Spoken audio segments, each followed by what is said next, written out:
From the Hype HQ studio in Chicago, Illinois, it's Startup Hype Man, the podcast. Hello, everyone. My name is Raj Nation, and I am the founder of Startup Hype Man. Fast-growing startups work with me because they want to become better storytellers. Whether that's for customers, investors, or a packed audience, they know that story is their ticket to stand out, stand apart, and change the game. And this podcast here is where I talk with entrepreneurs and leaders in the startup ecosystem, ranging from scale stage to early stage, as they share specific strategies that they have executed to stand out across three specific areas: sales, marketing, and people. Before we begin today's episode, remember you can head to startuphypeman.com and subscribe to the newsletter that doesn't suck. You'll get new podcast episodes and timely reads written by me, but also helpful articles from around the web and a notice of upcoming pitch competitions. All right, let's dive in and hear how today's guest is changing the game. Ladies and gentlemen, making his way to the microphone from Shropshire, England, and currently residing in Sydney, New South Wales, Australia. He is the CEO of Bonjoro. Please welcome Matt Barnett.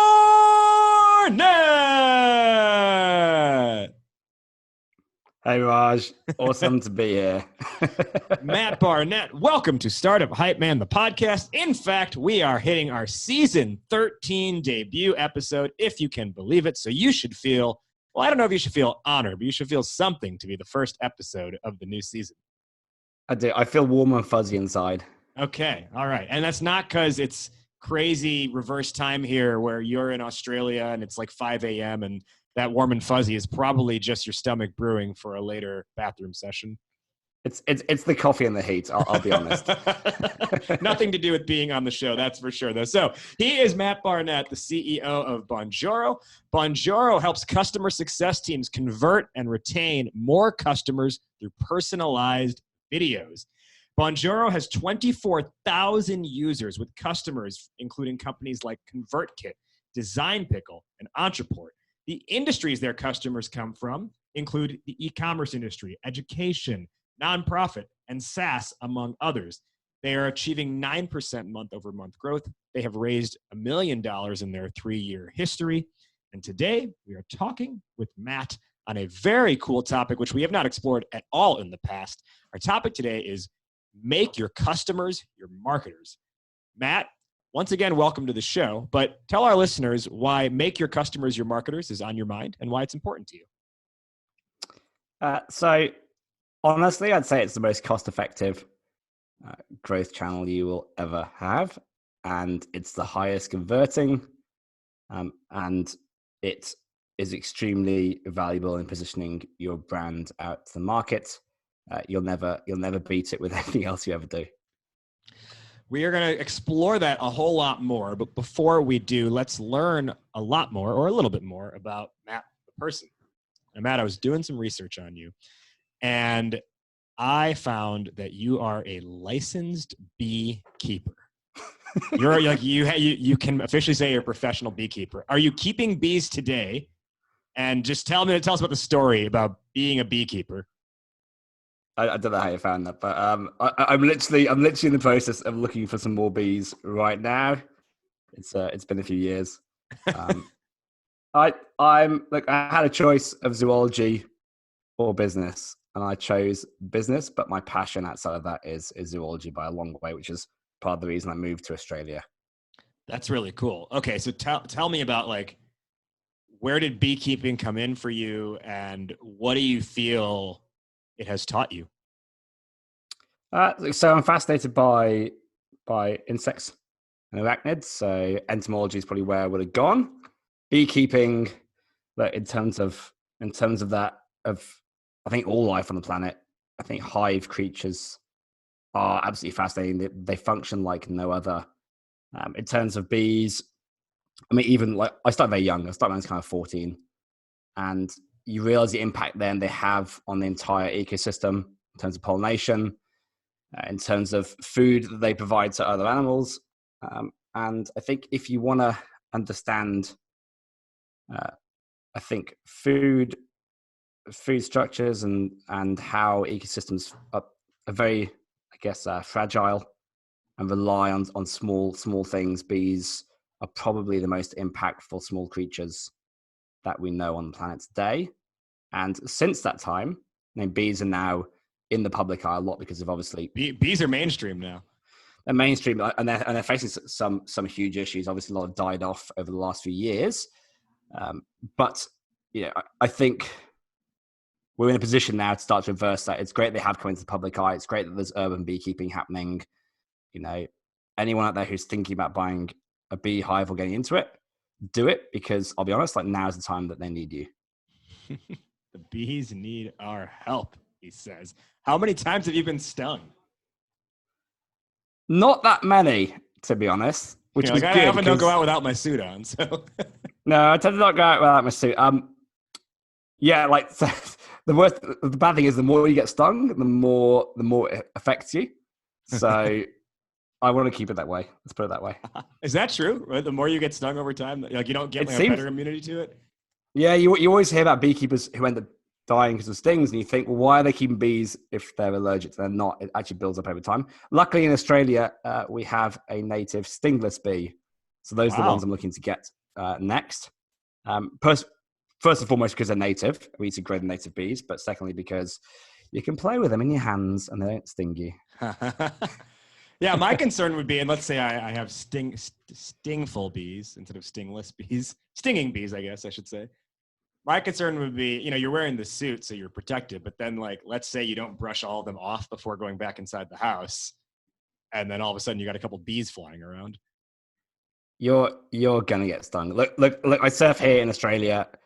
You get stung a lot more by jellyfish than you do by bees. Huh. So, you definitely love the outdoors, right? You surf as well. Another thing I saw was that you volunteer in helping catch and tag bandicoots. Now, the first thing I'm going to say is pleading ignorance here.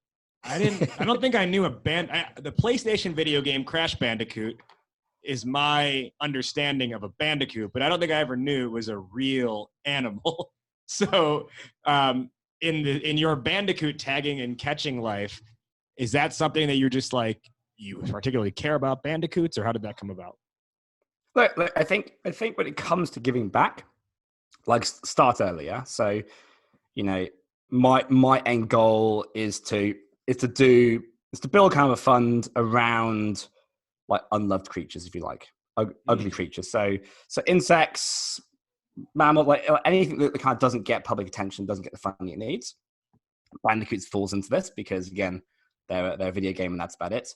But I think I encourage any of you listening, if you have philanthropic thoughts and want to do good and want to give back, don't wait until you sell the company and you have millions of dollars and it's all lovely. Start now in a small way. And it builds you and it builds your knowledge that when you do ever get to the stage where you really, really can make an impact. And I do think having a war chest helps a lot. Start now. And so my start is doing small things such as wildlife rescue or saving bandicoots, which is one small strange animal. But it shows you the people on the ground as well who are doing the things every day, and then it starts to get to think about how you can help and build that. Yeah, I like that you mentioned that because part of the challenge, if you just wait till you've made, quote unquote, made your millions, and then you say, now I'm going to give back, is if you weren't already in a habit of a giving mindset, it's actually a lot harder to just flip that switch. Be now I have money, where should it go? You're much more likely to just keep it, or you don't necessarily know the right place to put the money. And maybe you don't, and oftentimes it's not just money that helps. It's time, it's effort. And just, as you said, being there along the way, not, 5 years, 10 years later. Yeah, exactly. So start now. Now, let's, in the worst segue in podcast history, let's talk about Bonjoro now. So we talked about how you guys have grown, and the product itself is being able to help customer success teams better retain their customers and connect with them through personalized video. Can you just expand on that a little bit more? Yeah. So specifically, if you like, we're a layer that sits on top of CRMs or customer data sources. So we'll plug into an intercom, into a Salesforce, into a Patreon or a Shopify. So yeah, it's quite broad. And what we found when we were hacking around, like with another business a while ago, is that if you send one-to-one video messages at certain points on a customer journey, it's incredibly effective at getting customers to engage with you and take the next step on the funnel. So what I mean here is probably our most common use cases around leads. So a lead comes into your SaaS, your CS team gets a little notification in the platform, and they send them a message and they say, hey Julie, I saw you just signed up from Toys R Us in Ontario. I noticed that you've done X, Y, and Z in the platform, but you haven't done this really important thing that will really get you to success. Now, if you didn't realize it's there, here's a link in this video that will show you how to go and do that. Otherwise, if you got stuck, do hit reply. My name's Matt. I am here to help you. I'm a real human. Just let me know. Have a wonderful day, and thank you for signing up. Now, that whole thing's it's a 30-second video. What we do is make it very quick to do, because we notify you. We give you all the user information about what they have and haven't done. Record the video. They press go, and it's all delivered and tracked. They get back to work. Now, when Julie receives this, a couple of things happen. She opens it and she goes, wow, in an online world, somebody just stopped for 30 seconds or a minute and actually acknowledged me, which is incredibly powerful. And in the online world is not done that much. Secondly, she's like, she sees, me, and she goes, oh, this looks like a trustworthy guy. Well, I hope she thinks this. She goes, this guy. I'm looking at you, and I can tell you're definitely not, but she. She's like, look, this guy seems trustworthy. I like this brand. The first impression she has of the brand is actually it's a human brand, and these guys are willing to take time with me, and I haven't even paid anything yet. And then she goes, you know what? I will click on that link, and I'll go into the next thing. Now, there's multiple points in a customer journey. We'll talk about referrals and advocacy afterwards, but leaving reviews, activating, again, the idea of stopping in your day and acknowledging someone and showing that you're there to help is extremely, extremely powerful. And we can't see that people get, 3 times response rates on these kind of messages than they would do on any other messaging system. Well, I like that, especially because you're seeing how much video has really become a staple in a lot of B2B and B2C operations. Honestly, really in the last year, maybe year and a half, but I especially think over the last year, just because technology and the integrations that have been allowed that can now happen make it so much easier. It really wasn't that long ago that to get a video online, you had to have a video camera where you recorded something, plug it in via USB into your computer, upload the video, and then store it on a mass file sharing site and give someone access to that file sharing, right? It wasn't that long ago. And so much storage capacity has increased, and the ability to use video has gotten so much better over the last couple of years. So Bonjoro is doing this at the perfect time. Now, you mentioned before your passion was zoology. You call yourself the head Papa Bear at Bonjoro. Your logo is actually a bear that's waving. How did you get started with this idea? Yeah, so we have, and this still runs today, we have, if you like, a kind of a bit of an agency built on some tech, and that tech is video. So we have a research agency whereby we're used by very different clients, so large corporates doing qualitative research where they get customers around the world to submit videos of them using washing powder, where they store stuff, etc. And this is used as a research piece. So one point here is that we bucket the word video. Video is just a medium. The way you can use it, whether it's for research or for communication or for films, there are so many different ways. So don't get into the mindset thinking video is video. It's a medium. The challenge we hit as a company is, we were small at the time. We were based here in Australia.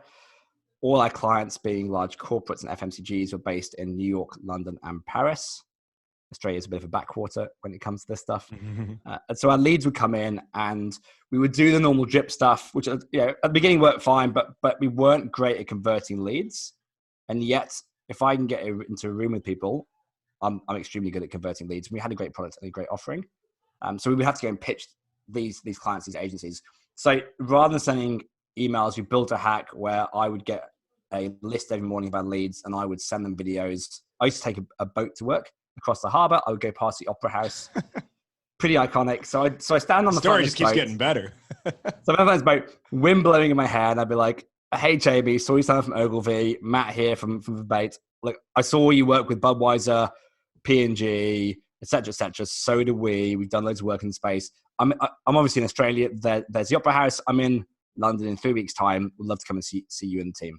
Cool. And we would package this up, upload it, get it into an email, send it out. So again, the first piece of comms they had was that, and we put a little screenshot of me with the Opera House in the video. And the response was overwhelming. To be fair, the response was mostly, "I can't really understand anything you're saying.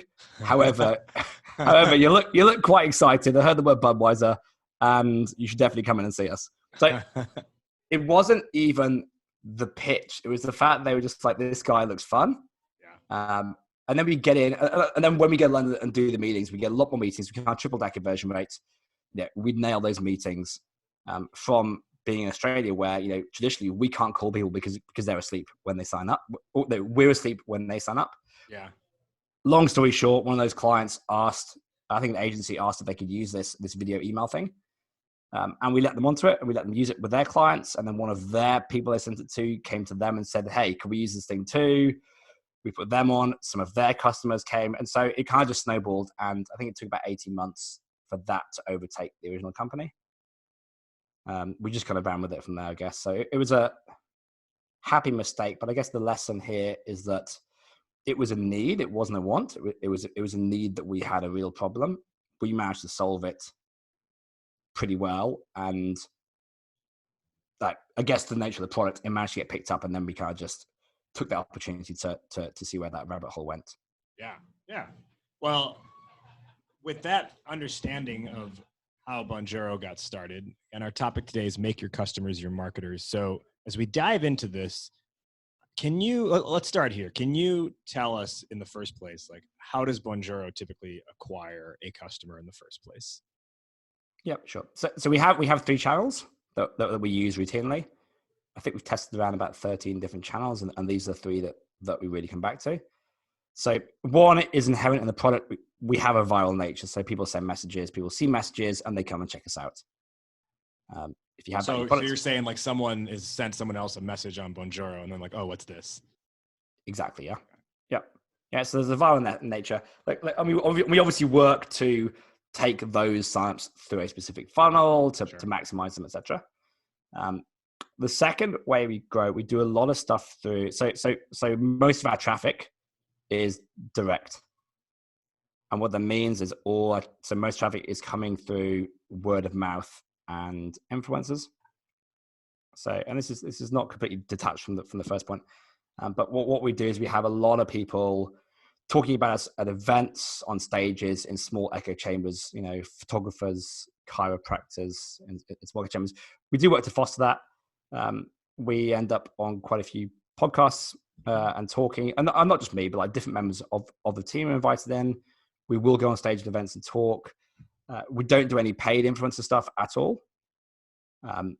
We just get picked up by a lot of our users. I think, and again, we work to foster this. I think it's as much the brand as the product. The fact we're going out there and saying, "Look, do better with your customers, spend more time with your customers," is a very positive message, and it's a very timely message. Videos are also timely, so we happen to be in a sweet spot whereby what we're talking about is something people want to talk about. And so is there any actual like direct outbound that goes on here? We do. So the only thing we'll do is we have process to ask our customers how we can get involved with their communities, which is really effective. But they're people who are already on board as customers. So we tend to work. I mean, and this is just like ROI on our time. Work with people who already understand us and know us and love us, and we have quite a lot of those. Yeah, it just pays back amazingly. And we get referrals through those to other people, etc. So, but apart from that, honestly, we don't do any outbound. Yeah. So it really sounds like, and it comes back to what you were saying before, like you have gotten in front of people by building the brand up, right? Just as much as the product being used, the brand name is getting out there through different marketing channels and PR. Yeah, look, and I'm like, I mean, without going off on a rant, like if you're starting a company, like start your brand yesterday. It is potentially more like it'll potentially grow faster and be easier to grow than your actual product. And it will carry you through. Like if you do the branding correct, you have customers who'll come back to you and be like, look, your product's kind of, it needs a lot of work. Looks a bit like a dog's dinner, but I really believe in you guys. So I'm going to pay for it. Yeah. Keep up the good work. And that's awesome. The third channel we use is kind of, so it started off as kind of what we call longer form content. So what we've done here is we go to our users for content to use. So so taking a step back, I mentioned that we fell into this business kind of by accident. So one of the things, if you do that, is you're scrambling trying to work out who your customers are, because you never start off and go, okay, well the strategy is to attack this market niche in this area. It's more like whoever picks it up are the ones to go. So we have all these strange groups, like we have so many Patreon users because we got picked up by Patreon like back in the day, and Jack Conti got on board and started using it and stuff. And so you kind of follow this. And so what we've done over time is we've gone to those users, we've gone to those big users, and we've said, look, can you help us create content for our other users? At the beginning, we did these big white papers. So a white paper, I hate the term white paper. We did these big, almost like books where, we did one on customer delight. And so we talked to all our biggest users about how they have systems to delight their customers. And this is basically, rather than talking to the product, you talk to what the brand stands for. We stand for delight. And so we talk to Basecamp about how they do it. We talk to Zapier about how they do it. We talk to the Pat Flynn's and the Entreports about how they delight customers. And we brought all that in, then we shared all that information back out to our user base. They also take it to their user base. It was an extremely good bit of content, but it was essentially written by them, curated by us. We then did another one on becoming a video expert, where we went beyond video as a whole. And then where we've got to now is we've done a piece recently called what we call a video funnels playbook. And we're at kind of step one of a 3-part process. So we're taking this a step further, whereby what we did is we said, look, the product's being used in many different ways, in many different parts of the customer journey. And it's very different in e-commerce to Patreon user to a SaaS company. That in mind, let's go out to all our biggest, most successful users and get them to literally tell us the exact step-by-step of how they use the product. And we have things that you set up, such as, when in the funnel do you use it? What's the trigger that you use to send this? What are you saying? What's the design? What are the call to actions? And we literally got them to basically fill out forms of what they do. We pulled some data from the system as well. And then we built out these 30 most popular use cases built by our users that now anyone coming to Bonjoro can literally click and use.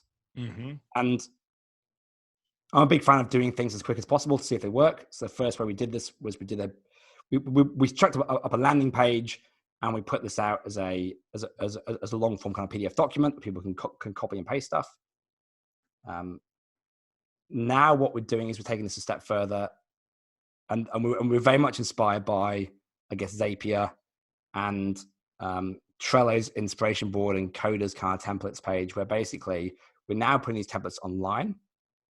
And so what happens is we then have 30 pages which explain the use cases in high detail, have all the videos from the customers, and anyone can click and say, I want to drive more reviews for my Shopify store sales. And they literally click, and we take them through a specific sign-up process from that. We also have SEO on these pages. The third step from this is getting to a stage where we have basically a submit button in anyone's account, and anyone who's created a new funnel with a new setup with new specificities, press submit, it comes in, we'll actually vet how they're using it, and then we'll potentially publish how they use it out to a public store so other people can click and start using it.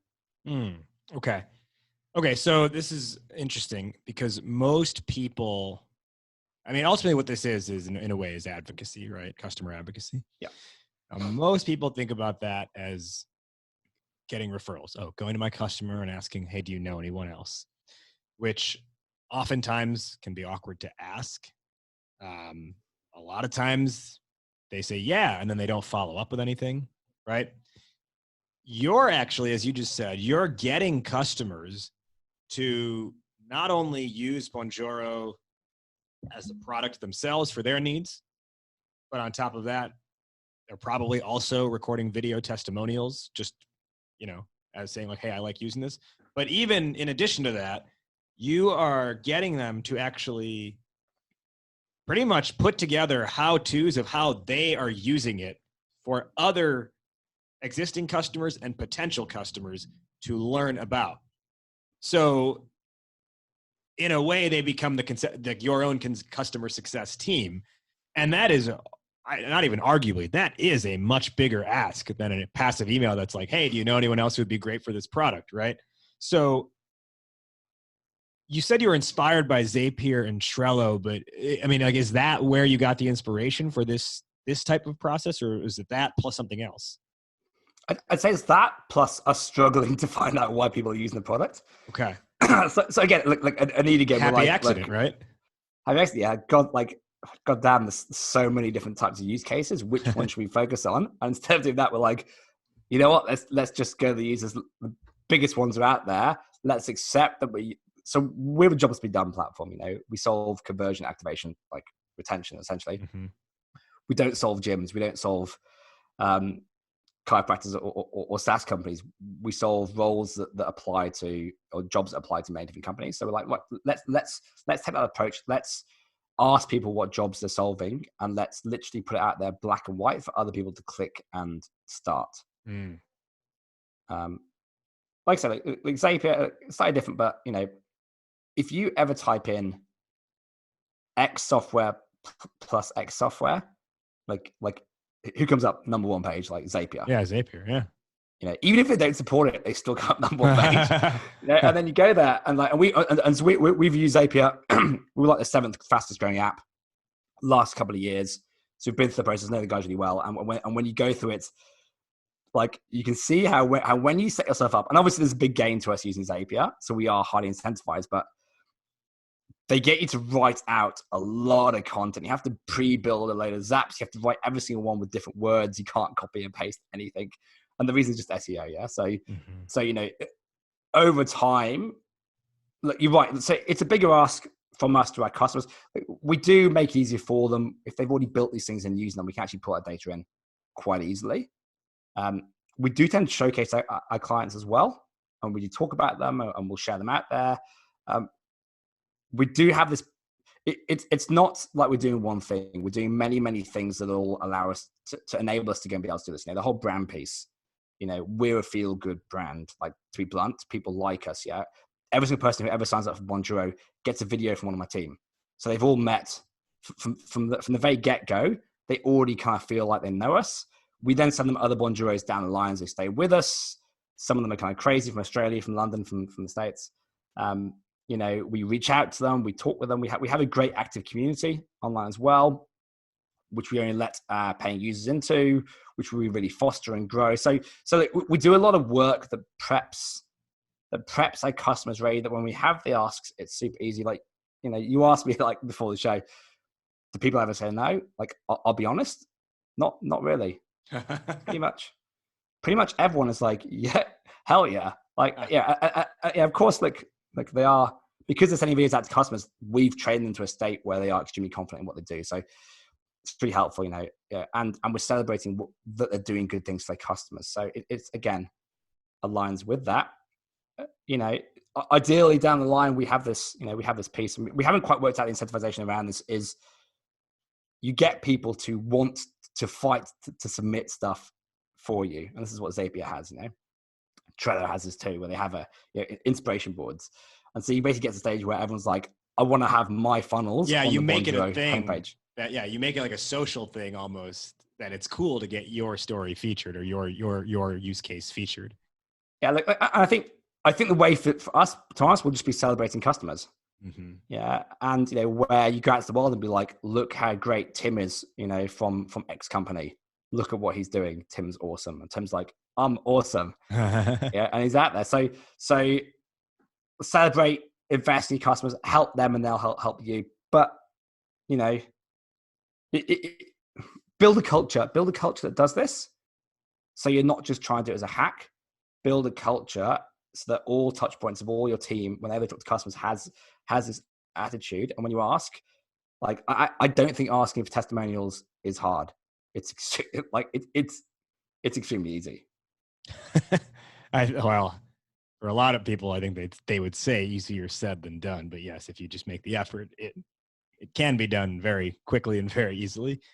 I have a few more questions I want to ask you about how you've implemented this. But before I get into that, I want to first let our listeners know about a new partner of the show in Sales Hacker, my friends over at Sales Hacker.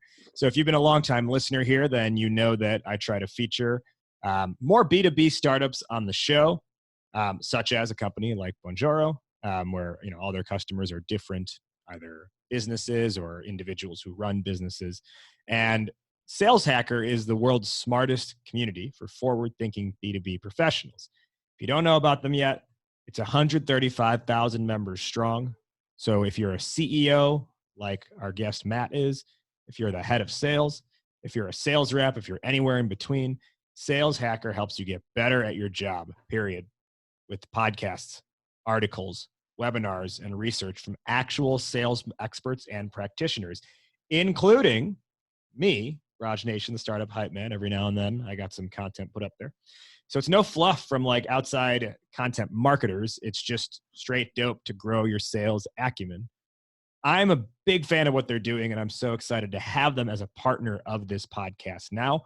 If you want to get in on the action with Sales Hacker, just go to saleshacker.com and join for free. You just add your email address, and you will get their content in your inbox every single week.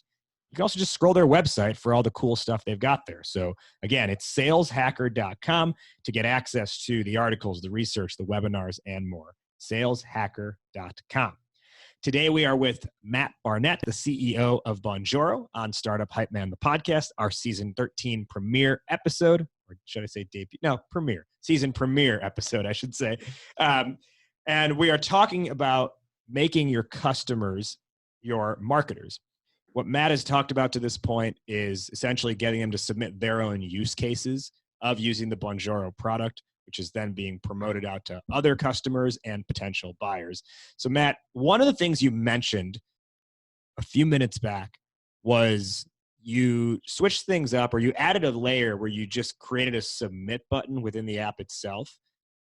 Can you just expand on that more? Because I think I get what you're saying, but like, wouldn't it be a little bit confusing if you're using the app in one way and then all of a sudden you just see a random submit button? So talk through the strategy there. Yeah, so just to be clear, we haven't actually launched this just yet. Okay, so let's say then we're in the process of, in your plan to do this, I should say. Yeah. So what we have, so when you use our system, you build templates, and these basically have, if you like, it's what we call a funnel, which is kind of like the language that our users use. So yeah.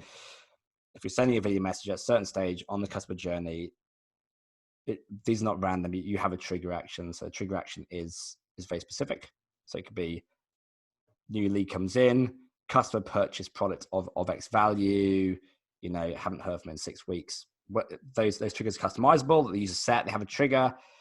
That trigger tells them all their team to go and send a message. There's a bit of a script around that. And then they have, in that message, they have links and call to actions to go and drive the user to go and do X, Y, Z. There's a few other things around subject lines and customization. Now that piece, that template, our customers are building, and they're creating campaigns with these templates. So you end up with, when you go and set us up and you start to use us, you end up with these kind of little plug and play pieces that you can set up. Now, again, to start with, all this is manual. It's all been super manual. Now that we've gone out and got a load of very much plug and play use cases that are repeatable, like our 30 biggest use cases, we're going to pop those in. So when you come in as a new user, you can say, I want to drive more reviews from Shopify sales. You can click, the trigger is 3 days after something's delivered, send a message. And the instructions are in this message. Check in, make sure it's been delivered, make sure they've been happy with it. And there's a link in the video to your Trustpilot store. So there's a very specific funnel you're going through. People will get to stage now where they can literally click and it'll just be set up. They have to connect to their Shopify account and it's good to go. So the idea is you're shortcutting all that manual setup. You're saying click and go. So kind of plug and play, if you like. Once you have these up there, I think you can then have a piece which is have your own highly effective funnels, share these with the community. Now, bear in mind that we really work hard to get all of our active users into our own private community where we talk and we discuss stuff. We know that these users are extremely willing to share. We tend to attract a like-minded customer base who's got a very open, transparent culture. I think this is because of doing the video stuff and taking time with customers. Again, maybe this is our area, but we're very broad. They also happen to be a kind of customer who's very happy to share how they do business and how they grow. Yeah. And so I think there's enough in that to get people to submit. We will test around and see if there's additional incentivization. The incentivization will never be around payment or freebies. It would be around hitting goals, getting badges, like more that kind of side of things. I think it's a personal satisfaction. And then the other thing is to have, if these are published, do you let other users vote on how great they are? Because there's absolutely an ego piece that comes into this, Yeah. Where people are like this. This is why people give us reviews and testimonials like so easily, is because we put them up and everyone's like, hey Tim, this is amazing. And Tim's like, I'm the man. Tim's been getting a lot of love on this episode. We have a guy called Tim, and like one of our customers, and like Tim is the man.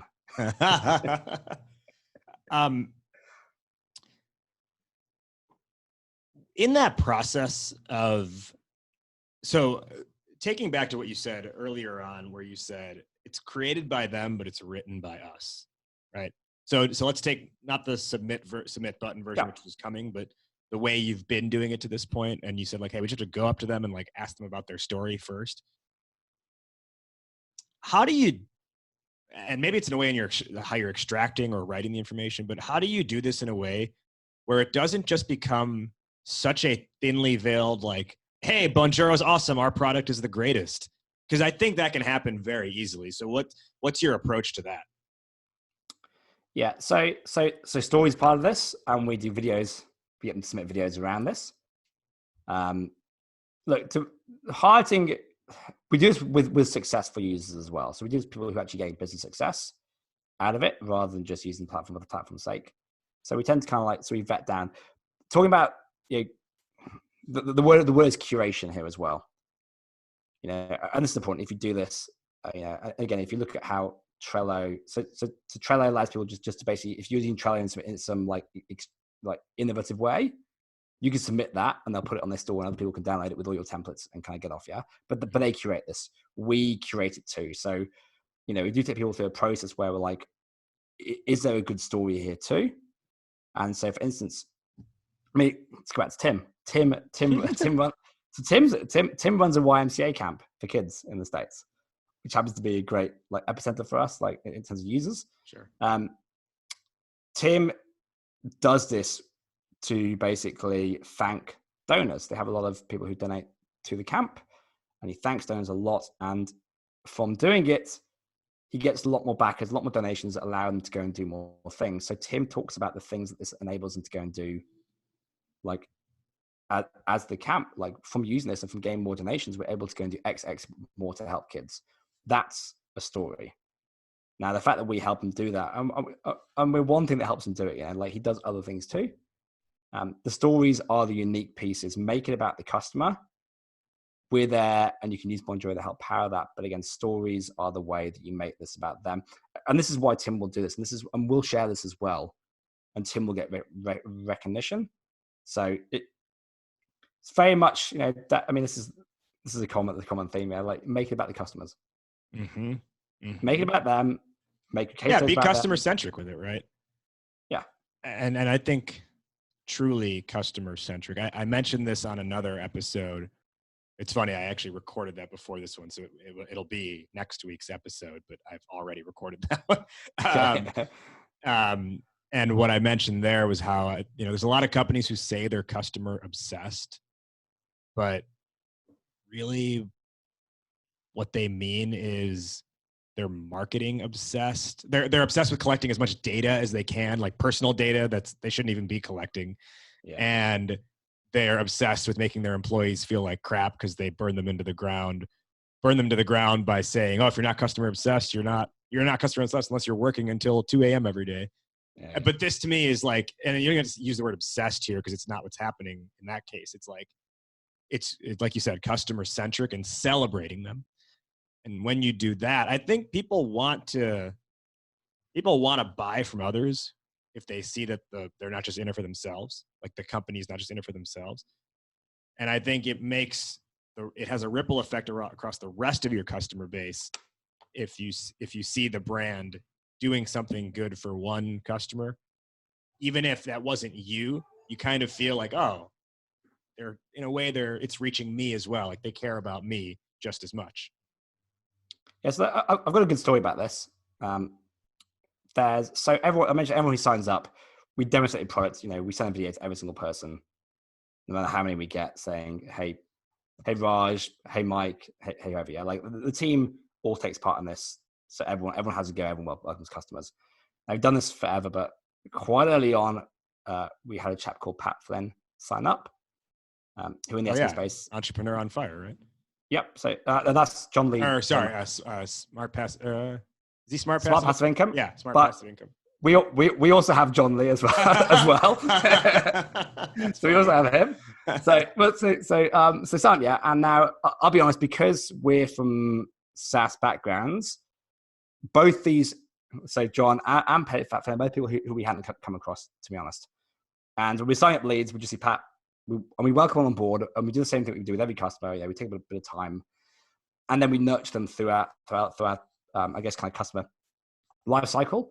Now, we treated Pat like we do any customer, but we treat all our customers well. And then suddenly one day, we suddenly start getting like 100 signups coming in, and we're like, "What is going on here?" And then eventually, from talking to the science, people are like, "Oh yeah, there's Pat Flynn's on stage talking about you at Traffic and Conversions, which is a big event." Yeah. And we're like, "Who's Pat Flynn and what's Traffic and Conversions?" So both these were outside of our field of knowledge at the time. Sure. And he's like, these guys, and so he talks about the brand as much as the product. And then long story short, from there, we ended up getting on his podcast very early on. We ended up sending his kids bear suits, because like we send bear suits out to customers when they hit certain milestones. Cool. Sounds stupid, but like people absolutely love it, especially if you give it them to their kids. Yeah. We ended up sponsoring koalas for his kids as well, as a thank you. But again, this is stuff that just the company just felt was right to do. But because we treated him well, we hadn't gone out of our way for him. We hadn't recognized the guy, but because our process is in place to treat everyone the same direction, this is where your advocacy comes from. And so, the lesson here is that people will slip through the crack. Like you don't know who you don't know, and you will get people in there who could change. And like he fundamentally changed the business that day. Suddenly we're like, ooh, and then all people start talking about us. Yeah, like, oh, well, Pat Flynn.